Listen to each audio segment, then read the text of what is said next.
Bonjour à tous et bienvenue dans Smart Patrimoine. Smart Patrimoine, l'émission qui vous accompagne dans la gestion de vos finances personnelles et qui décrypte également avec vous les actualités et les enjeux du secteur donc de la gestion de patrimoine. Une émission tous les jours à 13h sur Bismart. Et au sommaire de cette édition, nous commencerons comme tous les mercredis avec l'écho des cryptos, le rendez-vous dédié aux crypto-monnaies, aux crypto-actifs de Smart Patrimoine. En l'occurrence, nous tenterons de faire un petit point sur les enjeux crypto de la rentrée avec notamment deux actualités fortes. Le cours du Bitcoin qui est passé sous les 20 000 $ ce lundi et qui stabilise actuellement autour des 20 000 $, mais aussi et surtout The Merge attendu par toute la communauté crypto, cette fusion de deux blockchains, la blockchain Ethereum et la blockchain Bitcoin, qui permettra de passer d'une proof of work à une proof of stake sur cette blockchain Ethereum. Nous reviendrons dessus dans un instant avec Manuel Valente, directeur scientifique chez CoinHouse. Nous enchaînerons ensuite avec Enjeu Patrimoine, un enjeu patrimoine qui nous permettra de faire cette fois-ci le point sur les enjeux en matière d'énergie pour cet hiver en France, alors qu'Emmanuel Macron tiendra justement un conseil de défense ce vendredi consacré à l'énergie, un sujet qui inquiète en matière de gestion de budget personnel, mais aussi sur le plan des coûts de production des entreprises, avec un prix du pétrole toujours aux alentours des 100 $ et des prix du gaz ou encore de l'électricité qui continuent à progresser. Nous ferons le point sur la situation et sur les techniques de gestion de budget à avoir en tête dans ce contexte avec Alexandre Handlauer, analyste financier chez Kepler, mais aussi avec Adeline Juberg, directrice du pôle Living Expense Conso, Énergie Télécom et Banque chez Meilleur Taux. Bienvenue à vous tous qui nous rejoignez. Smart Patrimoine, c'est parti. Et nous commençons donc avec l'écho des cryptos, le rendez-vous dédié aux crypto-monnaies, aux crypto-actifs de Smart Patrimoine. Et nous avons le plaisir de recevoir sur le plateau pour faire un point sur les actualités crypto de ce début du mois de septembre et pour cette fin d'année 2022, Manuel Valente, directeur scientifique chez CoinHouse. Bonjour Manuel Valente. Bonjour. Bienvenue sur le plateau de Smart Patrimoine. On va rentrer directement ensemble dans le vif du sujet. On va laisser de côté le cours du Bitcoin, on va en parler évidemment. Il est évident qu'on va en parler, mais pas tout de suite. Tout d'abord, on va parler de l'actualité qui anime la communauté crypto. C'était attendu depuis plusieurs années. La blockchain Ethereum va passer d'un fonctionnement de proof of work à un fonctionnement de proof of stake. Vous allez nous détailler un petit peu ce que c'est. C'est l'événement. Ça va arriver aux alentours de mi-septembre. On lit plusieurs dates. Il n'y a peut-être pas de date officielle. J'imagine qu'on se laisse un peu de temps quand même pour permettre à cette fusion d'avoir lieu. Mais ça va révolutionner la blockchain Ethereum. Alors déjà, on connaît plus ou moins déjà la date. D'accord. Ce sera le 15 septembre. On n'a pas encore l'heure exacte parce que ça dépend du fonctionnement de la blockchain elle-même. Mais en gros, ce sera le 15 septembre. Alors, qu'est-ce que ça change ? L'idée, c'est que jusqu'à aujourd'hui, Ethereum fonctionnait avec un système de vérification des transactions. Bien sûr. Qui était basé sur ce qu'on appelle la preuve de travail. La preuve de travail, ça utilise des machines qui sont toutes en réseau et qui consomment beaucoup d'électricité pour pouvoir vérifier des transactions. Et là, le passage d'enjeu, ça va être, on met tout ça à la poubelle et on va vérifier les transactions autrement. D'accord. Bien entendu, on espère que la sécurité de la blockchain sera préservée intégralement. L'avantage global de ce changement, c'est que on va consommer 99% d'énergie en moins sur la blockchain Ethereum. Et on sait tous qu'à l'heure actuelle, c'est des sujets qui sont particulièrement importants. Oui, parce que justement, les blockchains, et notamment la blockchain Bitcoin ont été attaquées sur le fait qu'elles étaient très consommatrices d'énergie. Et en plus, quand on commençait à regarder d'où venait l'énergie en question, on pouvait se rendre compte que ces blockchains très consommatrices d'énergie pouvaient en plus utiliser des énergies fossiles, ce qui a contribué aux attaques qu'on a pu lire sur le sujet. Là, en fait, ce qu'il faut bien comprendre, c'est que ce qui était attaqué et ce qui est consommateur d'énergie, c'est le minage. Donc le minage qui dépend de la proof of work, puisque comme son nom l'indique, pour valider une transaction, il faut qu'il y ait du travail, du calcul, beaucoup de calcul. Là, on passerait sur un fonctionnement différent pour valider une transaction. Mais alors, qu'est-ce qui changerait dans la proof of stake ? Alors, le changement global, c'est que au lieu d'avoir des ordinateurs qui sont tous en concurrence, ils sont tous en concurrence pour trouver la solution à un problème informatique. Et le premier qui réussit à trouver la solution, à gagner et à valider toutes les transactions qui étaient en attente. Donc les mineurs sont en concurrence en fait. À chaque fois, il y a une sorte d'énigme qui est donnée et c'est le premier mineur qui trouve. C'est ça. D'accord. Donc on a 50 machines, voire des milliers de machines qui peuvent tourner en même temps jusqu'à ce qu'il y en ait un qui trouve et qui valide la transaction. C'est ça. Et à l'heure actuelle, c'est même des hangars remplis de machines du sol au plafond qui donc évidemment consomment beaucoup d'énergie. Là, l'idée, c'est de dire, au lieu de faire ça, on va nommer des validateurs Et chaque validateur va pouvoir, à tour de rôle, confirmer des transactions et vérifier qu'elles sont correctes avant de les rentrer sur la blockchain. Alors, on ne le fait pas gratuitement. Les validateurs seront également rémunérés. Mais par contre, ils consommeront beaucoup moins d'électricité, puisque même avec un simple ordinateur, ça suffit pour être validateur. Donc, en fait, si je comprends bien, on ne change pas fondamentalement le mécanisme de validation. On évite juste qu'il y ait 50 000 validations en même temps pour une transaction, c'est ça? C'est ça. Donc, au lieu de les mettre tous en concurrence, on en choisit un, et c'est tout le monde à tour de rôle qui valide les transactions. Et alors, la question que beaucoup peuvent se poser, c'est qu'à partir du moment où on passe sur un fonctionnement de proof of stake, qu'est-ce qui me prouve que la personne qui va valider les transactions est digne de confiance, entre guillemets? Alors, c'est une bonne question.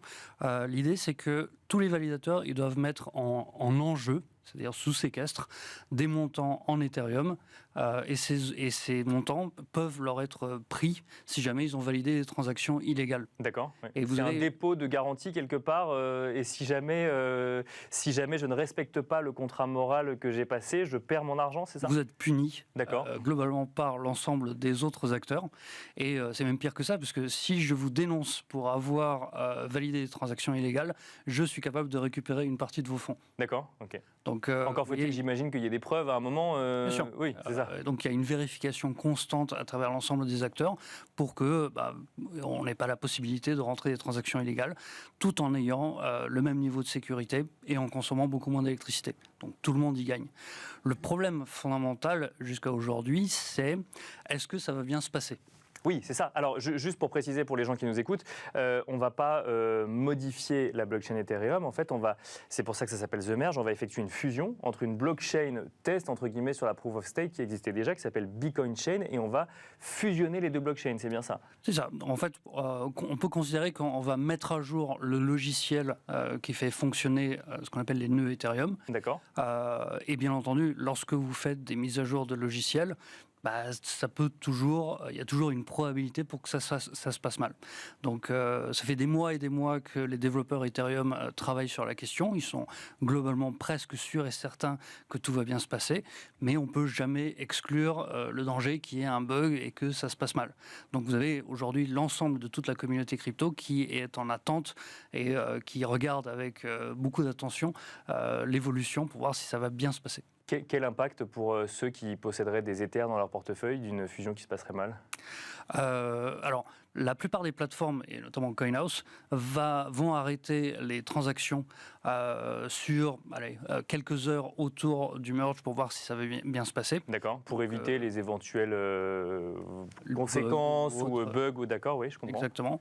Et lorsqu'on constatera que les choses se sont bien déroulées, on repartira tranquillement. L'autre conséquence, c'est que vous avez un certain nombre d'acteurs, et on le sait, les mineurs, ouais. Eux, ils vont se retrouver avec des machines dont ils ne vont plus trop savoir que faire. D'accord. Et donc, il y a une tentative à l'heure actuelle par les mineurs de créer une copie de la blockchain Ethereum qui continuera à fonctionner en preuve de travail. Oui, parce que en fait, quand on parle de hangar, de serveurs ou autre, c'était parce que plus on avait de serveurs, plus on était capable potentiellement de gagner cette compétition en amont quand on était sur une proof of work, c'est ça? Exactement. D'accord, donc là, on va se retrouver avec des serveurs qui ne vont plus servir à rien pour la validation sur Ethereum, mais après, peut-être sur d'autres blockchains, ça fonctionnera toujours. Donc en gros, ils ont le choix soit de vendre leur matériel éventuellement, soit de se reporter sur d'autres blockchains qui fonctionnent encore en preuve de travail, soit de tenter, et certains sont en train de le faire, de tenter de créer une nouvelle version d'Ethereum qui continuera à fonctionner en preuve de travail. Alors pour conclure sur The Merge, et ça va nous permettre de faire une transition avec le cours des crypto-monnaies, notamment du Bitcoin actuellement, est-ce que le fait que maintenant une blockchain soit consommatrice, beaucoup moins consommatrice d'énergie pour fonctionner, va permettre potentiellement à Ethereum de passer devant Bitcoin, qui est la blockchain, la mère des blockchains et la blockchain des blockchains? À l'heure actuelle, Bitcoin, ça représente encore 40% de la capitalisation totale du marché des cryptoactifs. Ethereum, ça représente 20%. Donc il y a encore pas mal de marge. Bien sûr, oui. Mais ce qui est sûr et certain, c'est que vous avez pas mal d'entreprises, et notamment beaucoup d'entreprises, des gros acteurs, qui ont toujours refusé de commencer à utiliser Ethereum, notamment à cause des problématiques type ESG et à cause de la consommation électrique d'Ethereum. Et là, ça pourrait... Qui n'est pas l'apanage d'Ethereum, hein, ça concerne d'autres blockchains, mais c'était un frein sur Ethereum particulièrement. C'était clairement un frein sur Ethereum, et on voyait certains acteurs qui se détournaient d'Ethereum pour aller sur d'autres blockchains qui, elles, sont déjà en preuve d'enjeu. D'accord. Et du coup, ça pourrait donner envie à un certain nombre d'acteurs d'aller sur Ethereum, de lui donner beaucoup plus d'assises et du coup, potentiellement, à moyen long terme, que Ethereum puisse passer devant Bitcoin. Vous avez raison. Bon, pour autant, aujourd'hui, le cours du Bitcoin, qui a largement perdu par rapport à il y a quelques mois, est aux alentours de 20 000 $. Le cours de l'Ether est aux alentours de quoi, 1 500, 1 600 $. Je ne donne pas de chiffre exact parce qu'effectivement, ça évolue assez vite, même pendant la discussion. Pour autant, on a vu les derniers mois assez turbulents sur les marchés crypto. On s'est demandé à un moment s'il n'y avait pas une crise de confiance, puisqu'en fait, un certain nombre d'acteurs n'étaient même plus capables de rembourser les personnes qui avaient investi chez eux. On a vu des promesses en matière de stablecoin ne pas être tenues et rajouter à cette crise de confiance, même si quand on regardait dans le détail, effectivement, on se rendait compte qu'il y avait plusieurs types de stablecoins, des stablecoins algorithmiques ou autres, il fallait faire encore plus de pédagogie. Est-ce que cet été a permis de prendre un peu de recul aux investisseurs, selon vous, peut-être d'assainir un petit peu le marché, ou à quoi est-ce qu'on peut s'attendre actuellement? On a un Bitcoin qui est retombé rapidement sous les 20 000 $, qui aujourd'hui est un petit peu au-dessus. À quoi est-ce qu'on peut s'attendre pour ce mois de septembre? Je dirais que l'été a été une période de pause. On a vraiment constaté à partir de fin juin une baisse assez forte des volumes sur les marchés. D'accord. On a constaté pendant l'été une hausse, notamment d'Ethereum par rapport à Bitcoin. Et c'est très probablement à cause de l'actualité autour de The Merge. Mais là, avec la rentrée, on pourrait s'attendre à ce que les volumes, déjà, ils vont probablement repartir fortement à la hausse. Et on a déjà vu des coups de semonce sur l'ensemble des courses qui pourraient indiquer qu'on n'est pas forcément arrivé au plus bas de ce marché. D'accord. Donc on pourrait avoir effectivement d'autres coups de semonce qui viendraient d'où, du coup? Alors fondamentalement, ce qu'on a pu constater, c'est que depuis 2020-2021, on a les institutionnels qui sont arrivés massivement sur le marché. Or, avec notamment la remontée des taux d'intérêt, les institutionnels vont avoir tendance à se dégager des marchés qui sont les plus risqués, notamment des marchés crypto. D'accord. Donc, nous, on pense que la baisse qui a été engagée à partir du mois de novembre 2021 est notamment due à ces institutionnels qui font face à une raréfaction des liquidités sur les marchés. Et donc, potentiellement, on n'aurait pas encore touché le plus bas, même si des volumes pourraient revenir compenser un petit peu cet effet sur les marchés d'ici la fin d'année. Enfin, sur les marchés crypto d'ici la fin de l'année. Exactement. Et si The Merge se passe correctement, et si on repart sur une optique globalement optimiste sur l'ensemble du marché, là, on pourrait voir un retour, une embellie sur le marché crypto. Merci beaucoup Manuel Valente d'être venu commenter un petit peu avec nous en plateau les différentes actualités en matière de crypto-monnaie. Je rappelle que vous êtes directeur scientifique chez CoinHouse. Merci beaucoup. Merci à vous. Et quant à nous, on se retrouve tout de suite dans Enjeu Patrimoine. Et nous enchaînons à présent avec Enjeu Patrimoine, un enjeu patrimoine consacré à faire un petit point de rentrée sur les enjeux justement en matière d'énergie pour cet hiver, alors que Emmanuel Macron tiendra ce vendredi un conseil de défense sur le sujet de l'approvisionnement en énergie à l'approche de l'hiver, un conseil de défense qui se tient alors que les prix du gaz et de l'électricité continuent à progresser. Le prix gros de l'électricité atteint désormais les 1 000 € pour 1 mégawattheure, tandis que le gaz a vu son prix progresser de 1 500% depuis un an et demi. Les deux étant corrélés dans le contexte actuel, puisqu'une partie de l'électricité achetée par la France provient du gaz. Du côté de l'énergie nucléaire, nous en sommes à présent à 32 centrales fermées sur les 56 présentes sur le sol français, ce qui complique mécaniquement la création d'électricité avec les moyens alternatifs au gaz, justement, dans un contexte où la Russie approvisionne de moins en moins de gaz vers un certain nombre de pays européens. Et donc la France, pour faire le point dans ce contexte et pour comprendre un petit peu comment gérer ce budget, son budget dans ce contexte, nous avons le plaisir de recevoir sur le plateau de Smart Patrimoine Alexandre Handlauer, analyste financier chez Kepler. Bonjour Alexandre Handlauer. Bonjour. Bienvenue sur le plateau de Smart Patrimoine. On va essayer de comprendre un petit peu avec vous quel est le contexte actuellement et comment se dessine la fin de l'année. Mais nous avons également le plaisir de recevoir sur le plateau de Smart Patrimoine Adeline Jubert. Bonjour Adeline Jubert. Bonjour. Vous êtes directrice du pôle Living Expense Conso, Énergie Télécom et Banque chez Meilleur Taux. Bienvenue également à vous sur le plateau. On va essayer essayer de comprendre avec vous comment adapter, gérer son budget, réagir à la situation actuelle, anticiper peut-être aussi. On va commencer avec vous tout de suite, Alexandre Randlower. Engie a annoncé tout récemment que Gazprom livrerait encore un peu moins de gaz que prévu en alimentation, donc du coup de gaz. Et à côté de ça, on se souvient d'une interview qu'Emmanuelle Wargon, donc la présidente de la Commission de régulation de l'énergie, a donnée tout à fait récemment, qui dit que les réserves de gaz françaises sont remplies à 91%. Donc d'un côté, on a un discours qui semble être de plus en plus alarmiste sur le sujet du gaz, sachant que comme nos centrales nucléaires ne marchent pas, alors je caricature, vous me reprenez bien sûr, mais comme nos centrales nucléaires ne marchent pas à plein régime, on a du mal à fabriquer l'électricité, donc on est obligé d'importer du gaz, ou en tout cas de l'électricité elle-même dépendante du gaz.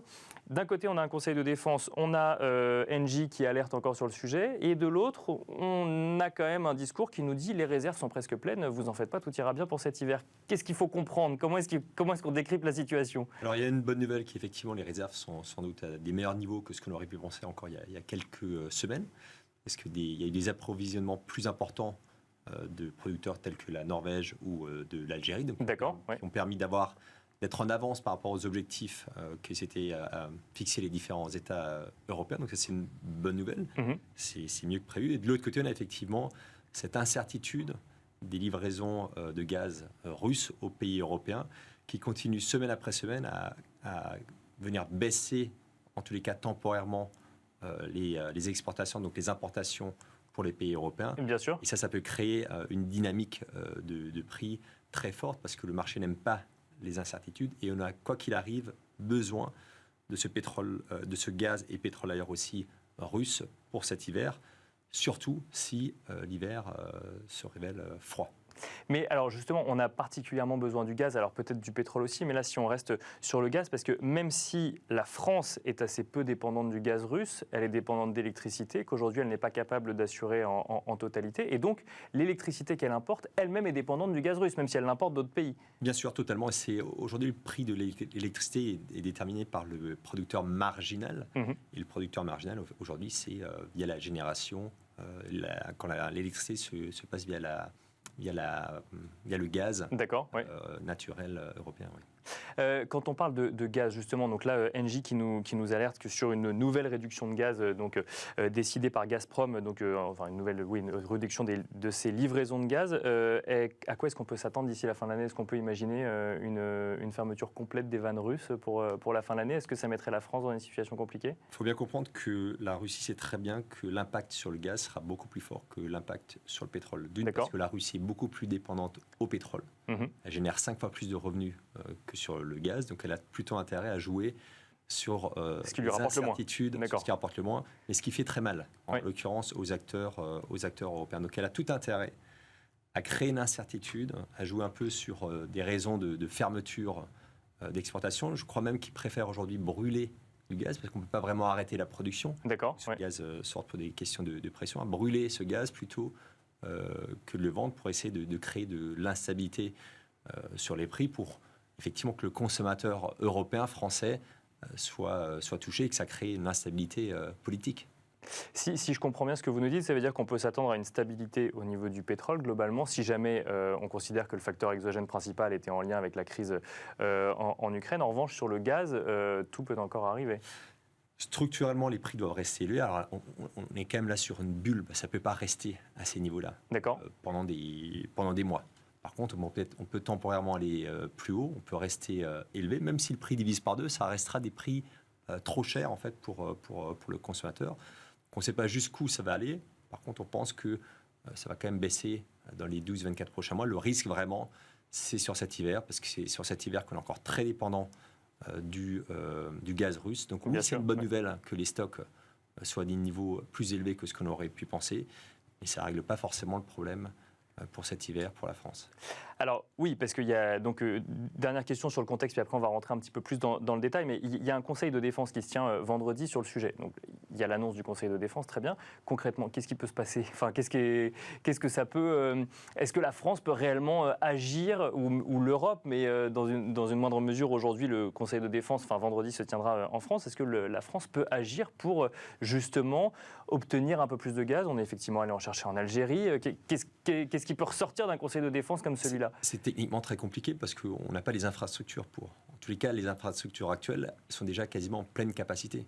Une unité d'importation de gaz, ça prend 2 à 3 ans, ça coûte des milliards, donc ça va être fait, mais ça sera pas pour cet hiver. Donc j'ai l'impression que ce sera plus pour soulager le consommateur que pour ramener plus d'offres, ou alors jouer tout simplement sur la consommation et essayer de tirer la consommation à la baisse pour essayer de rééquilibrer le marché comme ça. Alors ça, effectivement, Adeline Joubert, on a beaucoup entendu des membres du gouvernement nous expliquer qu'il fallait réduire la consommation. Alors certaines phrases comme couper le Wi-Fi quand on part en vacances ont été beaucoup commentées ou autres. On va revenir peut-être sur les actions qu'on peut mettre en place, mais juste avant, un mot quand même, il y a un bouclier tarifaire aujourd'hui qui permet de limiter l'impact, donc du coup, au niveau géopolitique d'approvisionnement en gaz ou en électricité sur le consommateur final. Un bouclier tarifaire qui a coûté, je crois, 20 milliards d'euros pour le moment, mais qui permet de ne pas augmenter trop fortement le prix de l'électricité et même de geler celui du gaz. Donc ça, c'est déjà une première protection pour le consommateur ou l'épargnant. Alors c'est une protection qui est pour l'instant très efficace. D'accord. Effectivement, quand on regarde les autres pays européens, et notamment je pense à l'Angleterre, où les prix des factures ont augmenté quasiment de 80% pour les consommateurs, en France, on n'a pas du tout cette tendance-là. Donc en fait, aujourd'hui, les consommateurs, je pense qu'on est décorrélés en fait, de la réalité du marché. D'accord. Quand le bouclier tarifaire va arriver à la fin. Alors, est-ce qu'il arrivera à la fin Il n'a pas de date de fin aujourd'hui. Pour l'instant, les prix du gaz sont bloqués jusqu'au 31 décembre. D'accord. Et l'électricité est censée augmenter que de 4% en début d'année prochaine. On ne sait pas ce qui va se passer pour la suite. Il y a des échanges qui indiquent qu'ils vont peut-être modifier le bouclier tarifaire pour que ce soit uniquement pour les ménages les moins aisés. Bien sûr. En gros, faire payer plus les gens qui gagnent plus. Mais pour l'instant, rien n'est décidé. Donc, on va voir ce que ça va donner. Mais c'est vrai qu'aujourd'hui, les Français sont très, très protégés. Les Français sont très protégés. Et alors, il faut peut-être expliquer comment ça fonctionne. Parce que qui prend en charge le différentiel entre le coût d'achat d'un côté de l'énergie, que ce soit de l'électricité ou du gaz, et le coût de revente de l'autre côté au consommateur français final? Alors, les deux acteurs qui prennent en charge les coûts, c'est l'État. D'accord. Pour moitié, et EDF pour l'autre partie. D'accord. Ouais. Et quand on dit État, du coup, derrière, ça va forcément être un peu nous, au bout d'un moment, c'est-à-dire les contribuables. Donc aujourd'hui, on est protégés. Demain, il va bien falloir à un moment rembourser ces 20 milliards d'euros, et peut-être même un peu plus, parce qu'on est plutôt sur une tendance à 40 milliards, de ce que j'ai cru comprendre dernièrement. Donc il y a un moment, c'est les contribuables qui vont forcément devoir à un moment mettre la main en portefeuille, notamment au travers des impôts. Donc pour l'instant, c'est l'État et c'est EDF qui paye. Mais c'est tenable sur le long terme, un bouclier tarifaire comme celui-là, ou à un moment, il va falloir accepter de payer son énergie plus cher? Quand ils ont mis en place le bouclier tarifaire, je pense qu'ils s'étaient dit à ce moment-là que les prix allaient peut-être... On était dans une phase d'augmentation, mais peut-être que la tendance était de se dire bon, ça va stagner, puis ça va peut-être baisser, ou en tout cas ça va arrêter d'augmenter. Sauf que la tendance a été d'augmenter à des niveaux stratosphériques. Donc je pense qu'ils n'avaient pas estimé au début qu'ils allaient payer autant et que ce soit aussi cher. Donc aujourd'hui, je pense que le bouclier tarifaire, il arrive à la fin. On ne peut pas le prolonger comme ça indéfiniment. Et je pense que l'un dans l'autre, alors ça peut peut-être faire hurler, mais je pense que c'est aussi un bien que les clients, enfin les Français aujourd'hui comprennent que l'énergie est une denrée qui va devenir peut-être pas rare, mais en tout cas plus cher, et qu'il faut faire attention à sa consommation. Je reprends un peu les termes du président sur l'abondance qui ont fait tant parler, mais c'est vrai qu'aujourd'hui, je pense que les Français ne savent pas lire leur facture d'électricité, ne savent pas quel est le niveau de consommation lié à leur chauffage, à la lumière, etc. Et ça va forcer les Français à mieux comprendre comment ils consomment et comment essayer d'optimiser tout ça. Mais alors ça, c'est une vraie question qui a été soulevée justement suite aux annonces des différents membres du gouvernement et que j'ai envie de vous poser à tous les deux. Est-ce que, je ne sais pas moi, éteindre la lumière dans sa chambre quand on n'y est pas parce qu'on est dans sa cuisine, ou couper son Wi-Fi, ou des petits gestes du quotidien comme ça, est-ce que c'est vraiment ça qui va aider à faire baisser la facture à la fin si c'est concentré sur les ménages? Alors, quand on parle de consommation globale en France, c'est clairement pas les particuliers qui vont faire baisser la consommation. Voilà, ce sera marginal. C'est vraiment l'industrie qui va faire baisser la consommation. Mais nous, au quotidien, ne serait-ce que pour notre facture, il est important effectivement d'avoir des petits gestes du quotidien pour faire baisser la facture. Et c'est plein de petites choses du quotidien que les gens n'ont pas eu l'habitude de faire qui vont faire baisser la facture de quelques euros, de quelques dizaines, quelques centaines d'euros. Par exemple, il faut savoir que le chauffage représente à peu près 60 à 70% de sa facture d'énergie. D'accord. Ouais. Quand on est dans une maison... D'où les questionnements autour de l'hiver. C'est que si l'hiver est rude, ça va mécaniquement coûter beaucoup plus cher. Voilà. Et c'est vrai que moi, je connais des gens qui, chez eux, quand ils habitent... Enfin, voilà, ils chauffaient à 20, 22, 20... Alors, peut-être pas 23, mais 20, 22 degrés. Cet hiver, il va peut-être falloir se dire que dans les pièces de vie, on chauffe chauffe qu'à 19. Dans les chambres, on chauffe qu'à 16-17. On met des pulls, on sort peut-être les bouillottes, on a des thermos. Voilà, il faut s'habituer à peut-être avoir un peu plus froid. Puis après, de toute façon, physiquement, on finit par s'habituer. Quand on part de chez soi et que vraiment il va faire froid dehors, peut-être qu'il faut fermer ses volets parce que ça permet d'isoler la maison. C'est plein de petits gestes du quotidien de ce type-là qui vont permettre de réduire sa facture. Alors, du jour au lendemain, ça ne va pas se voir tout de suite, mais au fur et à mesure de tous ces petits gestes, la facture peut effectivement baisser de manière assez symbolique, assez importante. Pardon. Alexandre Andlauer, il y a effectivement la réaction personnelle qu'on peut avoir pour soi ou dans son ménage pour réduire sa facture, et il y a le sujet d'avoir suffisamment pour tout le monde, des quantités même d'électricité ou d'énergie, et donc de gaz. Est-ce que là, les petits gestes du quotidien suffisent à régler l'équation, à résoudre l'équation? Je pense effectivement, là on voit qu'il y a plutôt des coupures, c'est chez les industriels, chez les gros acteurs, pour une question d'inflation, parce qu'en fait ils sont tout simplement incapables de repasser au consommateur final le prix. Oui, bien sûr, il y a ça aussi, oui, complètement. Pour l'extrait. Alors, sur le gaz, on a effectivement plus un problème, c'est qu'il manque la molécule, c'est même pas vraiment une question d'argent. Vraiment qu'il n'y a pas assez de gaz. De gaz, oui, tout simplement. Pour montrer à $2 000, il faut vraiment casser la dynamique de la demande. Et là, je pense qu'effectivement, c'est aux industriels de le faire parce que ça serait un mouvement social massif. En Europe, c'est tout simplement pas tenable au niveau actuel. Alors, une question, Adeline Jubert, je ne sais pas si on en est déjà à ce niveau-là aujourd'hui, mais est-ce qu'on pourrait se retrouver dans une situation où certains foyers, certains ménages n'auraient pas accès à l'énergie parce qu'il n'y en aurait tout simplement pas ou parce que ce ne serait pas rentable? Alors, aujourd'hui, on a quand même deux acteurs de l'énergie, donc Engie côté gaz, EDF côté électricité, qui sont des acteurs historiques et qui ont un devoir de service national qui est d'accepter n'importe quel client. Donc ils vendront, même s'ils perdent de l'argent, ils vendront de l'énergie. Voilà, donc c'est comme l'hôpital public, comme l'école. Voilà, ils ont un devoir de fournir de l'énergie à n'importe quel Français qui le leur demanderait. Donc par exemple, on a certains fournisseurs aujourd'hui alternatifs qui mettent la clé sous la porte et quand ils mettent la clé sous la porte, ils envoient un mail ou en tout cas ils contactent leurs clients en leur disant aller chez EDF ou aller chez Engie. Donc, d'accord. Je n'imagine pas que des Français se retrouvent sans énergie. Par contre, les tarifs qui vont être proposés, aujourd'hui il y a le bouclier, demain on ne sait pas, ça peut flamber effectivement. Donc aujourd'hui les gens qui déménagent par exemple, aller trouver un nouveau fournisseur d'électricité ou de gaz.